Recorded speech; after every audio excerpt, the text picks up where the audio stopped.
Party ఎన్నికల ముందు ఇచ్చిన హామీ మేరకు ఎలాంటి షరతులు లేకుండా రైతులందరికీ 2 లక్షల రుణమాఫీ చేయాలని డిమాండ్ చేస్తూ తెలంగాణ రైతు సంఘం ఆధ్వర్యంలో జనగామ కలెక్టర్ కార్యాలయం ఎదుట రుణమాఫీ కాని రైతులు ఆందోళనకు దిగారు.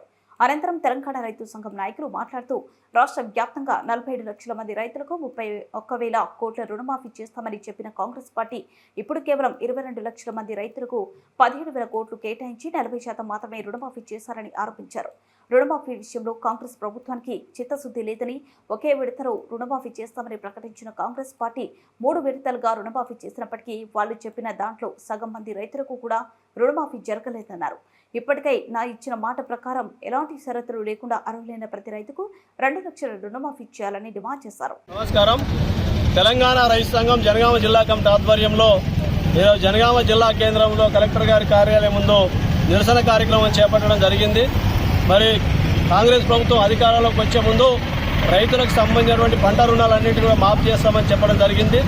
తీరా ఈరోజు మొత్తం కనుక పరిశీలిస్తే మొత్తం 3వ విడత కూడా పంపిణీ పూర్తయిందని చెప్పేసి రద్దయిందని చెప్పి ముఖ్యమంత్రి చెప్తున్నాడు.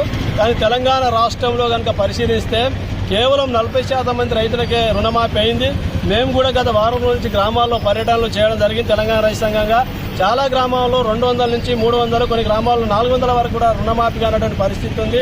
తెలంగాణ రాష్ట్రంలో 47 లక్షల మంది రైతులుంటే కేవలం 20 లక్షల మందికి రుణమాఫీ అయినటువంటి పరిస్థితి ఉంది. ఇంకా సగం పైగానే రైతుల రుణమాఫీ కాక ఇబ్బంది పడుతున్నారు. మేము తెలంగాణ రైతు సంఘం నుంచి ఒకటే డిమాండ్ చేస్తున్నాం. మనకు తెలంగాణ రాష్ట్రం 2014లో ఏర్పడ్డది. తెలంగాణ రైతులను రైతు విముక్తి చేస్తా అని చెప్పినాం. కాబట్టి 2014 నుంచి 2000 డిసెంబర్ వరకు 23 వరకు రుణమాఫీ చేస్తే మొత్తం రైతుల యొక్క రుణమాఫీ కావడానికి అవకాశం ఉంటుంది. కాబట్టి మీరు నిబంధనలు పేరు చెప్పి ఈరోజు ప్రభుత్వం ఏంటంటే ముందుగా ప్రకటన చేసి మాఫీ చేస్తామని, జీరో టైం వచ్చే